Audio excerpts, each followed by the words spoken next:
আহি পালোঁ আমি জুবিনদাৰ কাষত। আজি ৩৮টা দিনে চাইকেল চলাই ফাইনেলি জুবিনদাৰ কাষত আহি পালোঁ। আৰু জুবিনদাবিহীন আজি প্ৰথমটো জন্মদিন ৫৩ সংখ্যক। আৰু তেখেতৰ জন্মদিনৰ শুভকামনা যাচিছোঁ।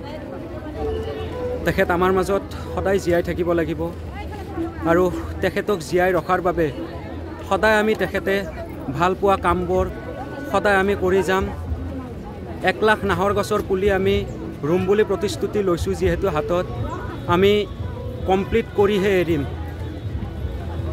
বাকী ভাষাহীন। জয় জুবিনদা।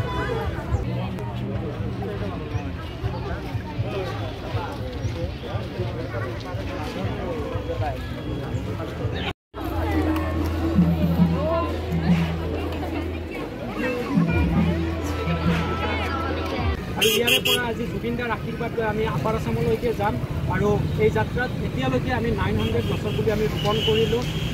এটা কথাই ক'ব বিচাৰোঁ, জুবিনদাৰ বিহীন আজি প্ৰথমটো জন্ম উৎসৱ 53 সংখ্যক হয়। আৰু জুবিনদাৰ আশীৰ্বাদ ল'বলৈ ৰাগিনী আৰু নন্দীক লৈ আহিছোঁ ইয়াতে। জুবিনদাৰ আশীৰ্বাদ লৈ আজিৰ পৰা আমি আপাৰ আছাম অভিমুখে যাত্ৰা কৰিম। সদায় যেন জুবিনদা আমাক আশীৰ্বাদ কৰা,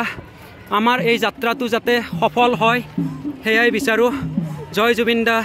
জাষ্টিছ ফৰ জুবিন গাৰ্গ। হয়, নমস্কাৰ। মোৰ নাম পংকজ ডেকা। আমি প্ৰকৃতিৰ বন্ধু।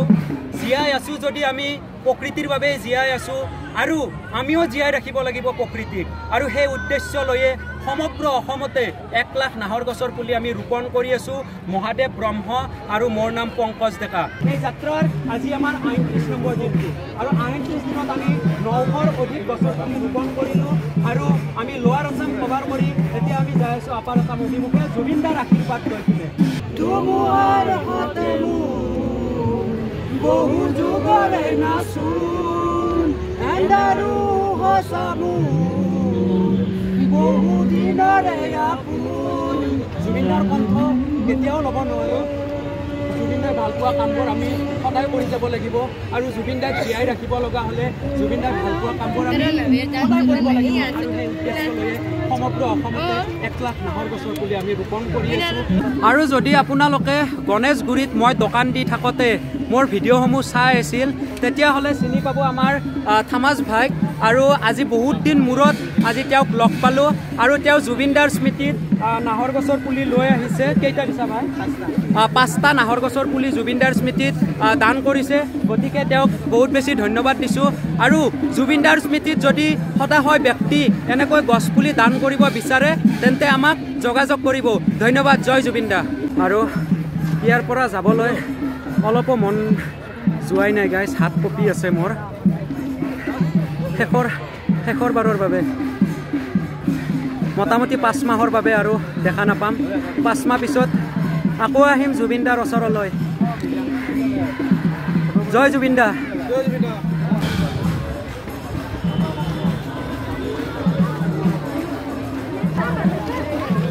আছোঁ ভাই, জানিছোঁ, গম পাইছোঁ। কেমেৰা মেন কৰিব পাইছোঁ। ডেকৰেশ্যন হৈছে।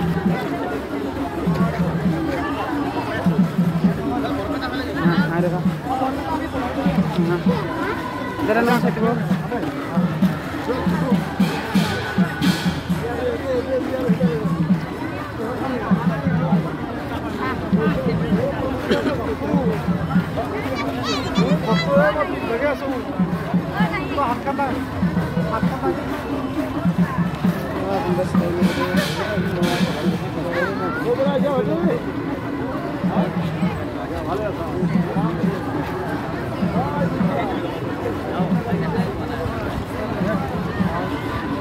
আমি প্ৰকৃতিৰ বন্ধু জীয়াই আছোঁ যদি আমি প্ৰকৃতিৰ বাবেই জীয়াই আছোঁ গতিকে আমিও জীয়াই ৰাখিব লাগিব প্ৰকৃতি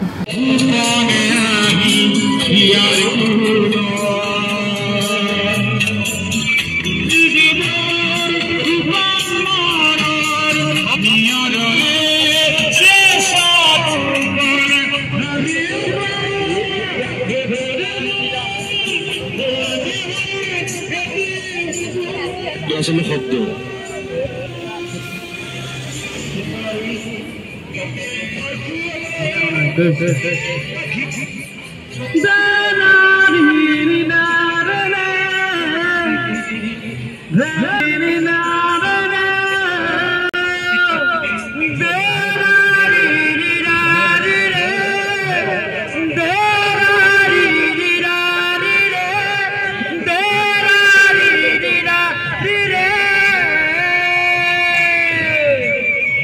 জাগাখিনিৰ পৰাই অলবাৰ মনে নাই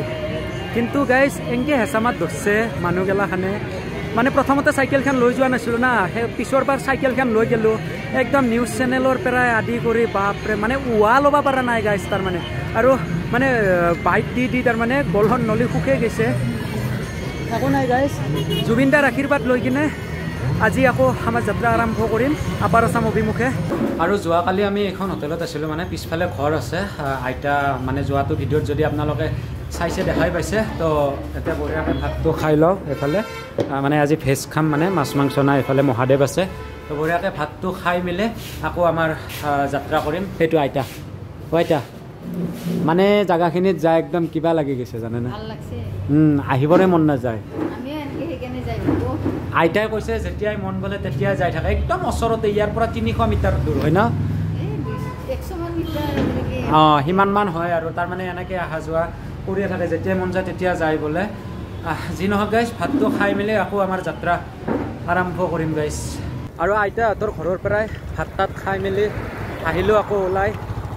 কিমান দূৰ যাব পাৰোঁ চাই লওঁ আৰু এতিয়াতো টাইম নাই গাইজ গছপুলি ৰোৱা কাৰণ 2টা বাজি পাৰ হৈ গ'ল যদি পাই যাওঁ আৰু স্কুল কলেজ তো সোমাই যাম আৰু বাকী বলক আগলৈ আগবাঢ়োঁ আৰু এটা কথা ভাবি চাবচোন গাইজ আজিৰ দিনটোত জুবিন দাৰ জন্ম আৰু অহাকালিৰ দিনটোত জুবিন দাৰ বুজি পাইছে নহয় গাইজ 18 তাৰিখ কি আৰু 19 তাৰিখ কি সেই গাইজ ভাবিলে আচৰিত হে জয় জুবিন দা আৰু ৰাস্তাৰে গৈ থাকোঁতে তাৰমানে এইফালে স্কুল এখনত মানে জুবিন দাৰ প্ৰতিমূৰ্তি এটা স্থাপন কৰিছে আৰু সঁচাই বহুত বেছি ভাল লাগিছে এইফালে স্কুলখনৰ নাম চাব পাৰে চামতা পথাৰ প্ৰাথমিক বিদ্যালয় তো সঁচাকৈ বহুত বেছি ভাল লাগিছে সেনেকৈ জুবিন দা সদায় আমাৰ মাজত জীয়াই ৰাখক আৰু এফালে চাব পাৰে জুবিন দাৰ ফটো অংকন কৰিছে আৰু ইয়াতে আমি এতিয়া লাইন কৰি নাহৰ গছৰ পুলি ৰুই দিম আৰু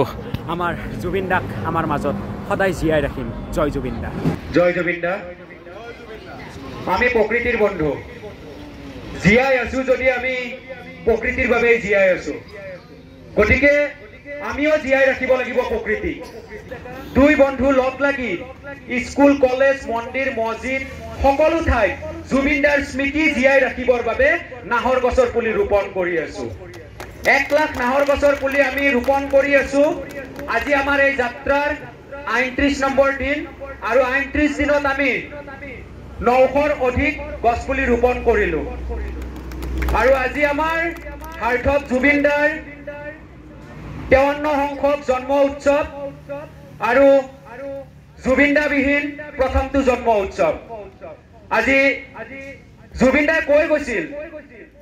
যে নাহৰ নাহৰকৈ চিঞৰি থাকিলে নহব নাহৰ আমি ৰুব লাগিব য'ত নাহৰ থাকিব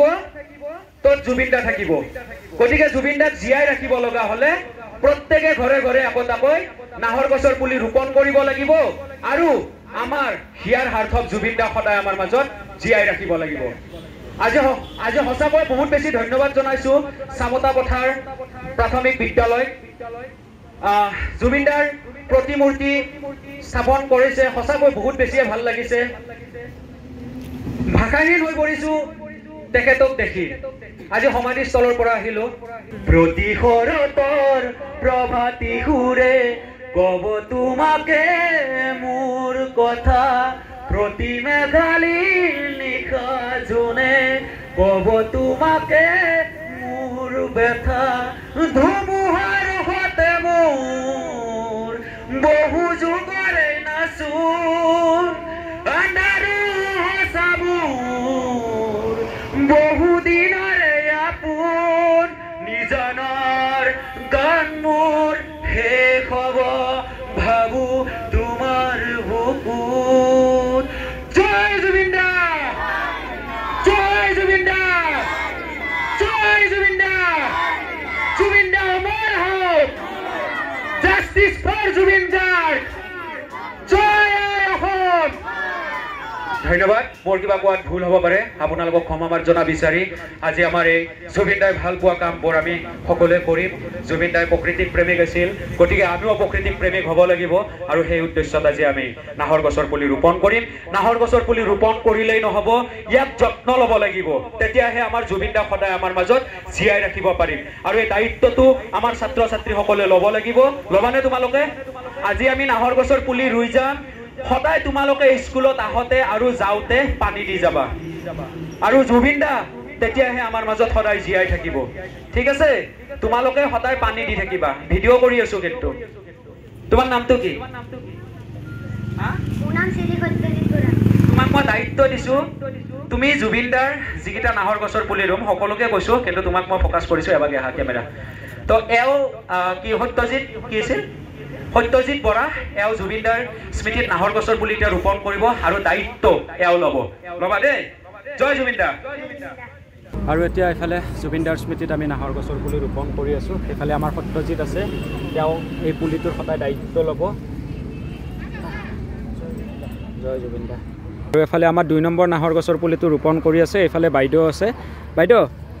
নাহৰ পুলিটো ডাঙৰ কৰিব দিয়ক যত্ন ল'ব এইফালে বঢ়িয়াকৈ ৰোপণ কৰি আছে আনফালে আকৌ এটা ৰোপণ কৰি আছে আকৌ এইফালে বাইদেউৰ হাতত এটা আছে তো সকলোৱে যেন যত্ন কৰে সেইটোৱে আশা কৰিছোঁ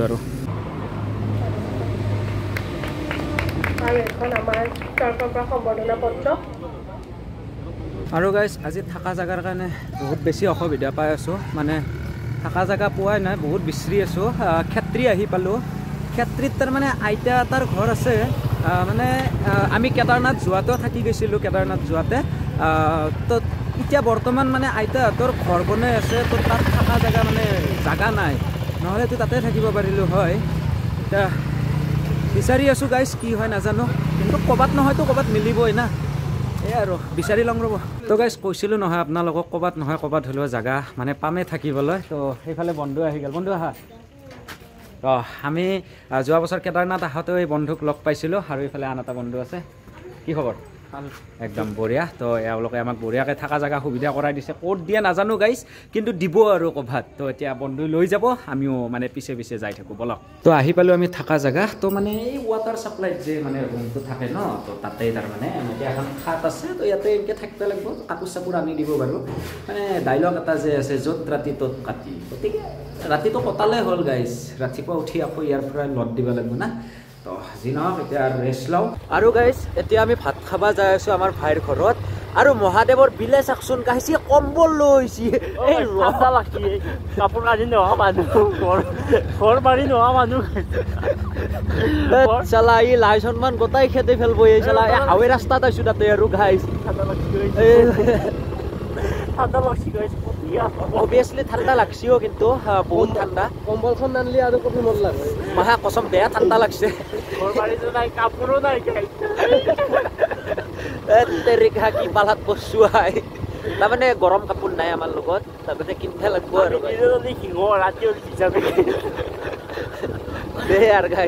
কপি আছো মই আজিও এই দিন আছে চাওক চৌকাত ভাত বনা